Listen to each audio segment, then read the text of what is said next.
অর্ধেক আকাশ। স্কুলবেলায় এই পংক্তিটির প্রথম মুগ্ধতা আমাকে বেশিক্ষণ আবিষ্ট করতে পারেনি। নারীর জন্য আকাশের মাত্র অর্ধেকটা সীমাবদ্ধ করে দেবার কৃপণতা আমায় কষ্ট দিয়েছিল। মনের প্রশ্ন এসেছিল, সম্পূর্ণ আকাশ নয় কেন? নারীকে পূর্ণ আকাশের অধিকার কে দেবে? অধিকার কি কেউ কাউকে দেয়? অধিকার অর্জন করতে হয়। আত্মমর্যাদা, আত্মবিশ্বাস, শিক্ষা ও স্বনির্ভরতাই হলো নারীর অধিকার অর্জনের হাতিয়ার। এই সব কিছু নিয়ে চারুকণ্ঠের পক্ষ থেকে আমি ঋতজা ভট্টাচার্য আমার নিবেদন নারী রূপেণ অভিক রায়।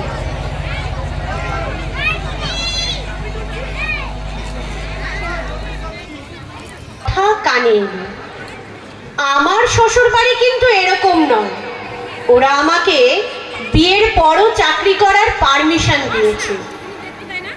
পারমিশন? ছোটবেলা থেকে রোজ স্কুলে গিয়ে পরীক্ষার সময় রাতের পর রাত জেগে পড়াশোনা করে বাসে ট্রামে ধাক্কাধাক্কি করে কলেজ পাশ করার পর একটা মেয়ের ভবিষ্যৎ আজও নির্ভর করে শ্বশুরবাড়ির একটা পারমিশনের ওপর, যা না পেলে তার এত বছরের পরিশ্রম মুহূর্তে ধূলিসাৎ। এই কথাটাই ভীষণ ভাবালো আমাকে।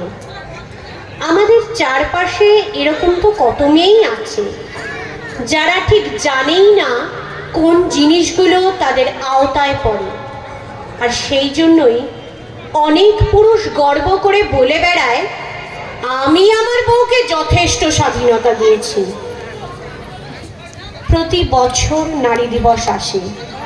সোশ্যাল মিডিয়ায় নারীর অধিকার ক্ষমতায়ন নিয়ে গাদা গুচ্ছের লেখালেখি, ভিডিও সব কিছুই চোখে পড়ে, কিন্তু এই সব কিছু থেকে দূরে ভিড় বাসে কোনো পুরুষের কুনুই ছুঁয়ে যায় কলেজ পড়ুয়া কোনো মেয়ের বুক, অথবা রান্নায় নুন বেশি বলে সেদিন ভাত নয় বরের মার চোটে বউটির ভাগ্যে। আমরা জানতেও পারি না। এরকম অনেক কিছুই অজানা থেকে যায় আমাদের। শাড়িতে হলুদের দাগ, চুল উস্কো খুস্কো, সারাদিন বাড়ির কাজ সামলানো পাশের বাড়ির মহিলাটি হয়তো একসময় তাক লাগিয়ে দিতেন সবাইকে নজরুল গীতিকে। কিংবা রোজ সকালে যে মেয়েটা চুড়িদার পরে 6 টাকার কেক খেতে খেতে সকাল 8টার বাসে অফিস যায়, সে হয়তো একসময় স্টেট লেভেলে বাস্কেটবল খেলত। এই আত্মত্যাগের গল্পগুলো নিয়ে খুব একটা আলোচনা হয় না, কারণ এরকম তো কতই হয়ে থাকে। নারী মানেই তো মায়ের চাঁদ, তাই তাদের শরীরে মায়া দয়া বেশি। সেজন্য ছেলে তাড়িয়ে দেওয়ার পরেও বৃদ্ধা মা আইনের দ্বারস্থ হন না, পাছে ছেলেকে পুলিশ ধরে নিয়ে যায়। একদিন যার পাতে নিজের ভাগের মাছটাও তুলে দিয়েছেন, তাকে কি করে দেখবেন লকআপের ভেতরে?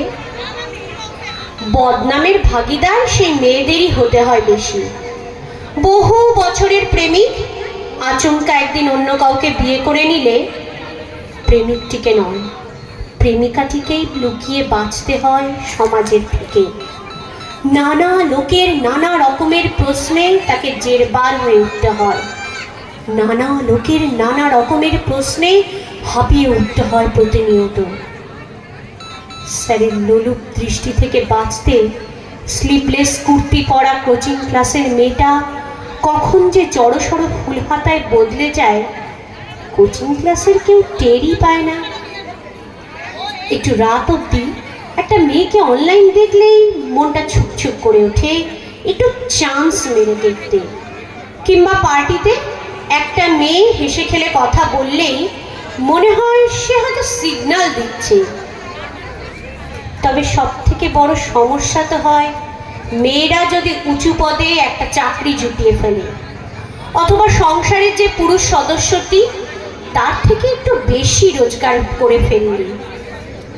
মেল ইগো যে কি সাংঘাতিক জিনিস তখন তা হারে হারে টের পাওয়া যায়। অফিসের বস মেয়ে, ধুর, তাও আবার হয় নাকি? রেস্টুরেন্টে খেতে গিয়ে বউ বিল মেটাবে? না না, আত্মীয় স্বজন বন্ধু বান্ধব তারা কি ভাববে? এত দূর অব্দি তবু ঠিক আছে, মেনে নেওয়া যায়। কিন্তু সব থেকে খারাপ কখন লাগে বলুন তো? যখন নিজের যোগ্যতায়, নিজের ক্ষমতার জোরে সাকসেসফুল একটা মেয়ের পিছনে কিছু কিছু লোক বলে ওঠে, দেখো কত লোকের সঙ্গে কি সব করে বেরিয়েছে সাকসেস পাওয়ার জন্য। তবে যদি ভাবেন এই সব কিছু শুধুমাত্র নিম্নবিত্ত বা মধ্যবিত্ত ঘরে জন্মানো মেয়েদের সহ্য করতে হয়, আর উচ্চবিত্ত পরিবারের মেয়েরা খুব সুখে থাকে, তাহলে সেই ধারণাটা আজই বদলে ফেলুন। কারণ দামি মেকআপের আড়ালে কালশিটে লুকিয়ে থাকে তাদেরও। তাহলে কি সব পুরুষ খারাপ? একেবারেই তা নয়। আমি এমন অনেক পুরুষকে দেখেছি যারা প্রত্যেক দিন সকালে স্ত্রী অফিসে যাওয়ার আগে তার জন্য টিফিন বানিয়ে দেয়। আমি এমন অনেক পুরুষকে দেখেছি যারা প্রেমিকার জন্য রাতের পর রাত জেগে পরীক্ষার সময় নোটস তৈরি করে দেয়।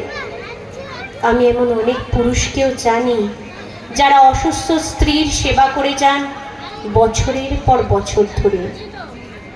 কিন্তু এটাই তো স্বাভাবিকতা, কাঁধে কাঁধ মিলিয়ে একসঙ্গে লড়াই করাটাই তো স্বাভাবিকতা। বছরের পর বছর ধরে নারী তো শুধু এটাই চেয়ে এসছে যে তার পুরুষ সঙ্গী তাকে দুর্বল নয়, বরং তার সহযোদ্ধা ভাবুক, তার অফিসের লোকেরা তাকে সহকর্মী ভাবুক। কথা যখন হচ্ছে তখন তো সেই সব মেয়েদের কথাও বলতে হয় যারা বয়ফ্রেন্ড বা প্রেমিকের টাকায় নতুন নতুন ফোন কিনে, নতুন নতুন পোশাক কিনে ফলাও করে বেড়ায় চারিদিকে, যারা রেস্টুরেন্টে খেতে গিয়ে বিল পেমেন্ট করার ঠিক আগে তাদের ব্যাগটা সরিয়ে রেখে দেয় যাতে বয়ফ্রেন্ডকেই বিলটা দিতে হয়। কথা বলতে হয় সেই সব মহিলাদের প্রসঙ্গে যারা নিজেদের ফ্রাস্ট্রেশন ঢাকতে অন্য মহিলাদের দিকে কথায় কথায় আঙুল তোলেন। আপনারা নিজে হয়তো খুব ভালো থাকছেন, কিন্তু কি জানেন তো, বহু বছর ধরে একটা লড়াইকে আপনারা ক্রমশ শেষের দিকে ঠেলে দিচ্ছেন। আসুন না, আমরা সবাই বরং একটু স্বাবলম্বী হতে শিখি, আকাশে ভর দিয়ে ডানা ছাপটাতে শিখি, আকাশে ওড়াটা, তাহলে হয়তো একদিন খুব একটা কঠিন হবে না। দেখবেন আমাদের দেখে সাহস পেয়ে আগামী প্রজন্মের মেয়েরাও এগিয়ে আসছে এই লড়াইটা জিতে নেওয়ার। আর তারপর একদিন আমরাও পাবো সমান সমান পৃথিবীর অধিকার, একদম পাবই।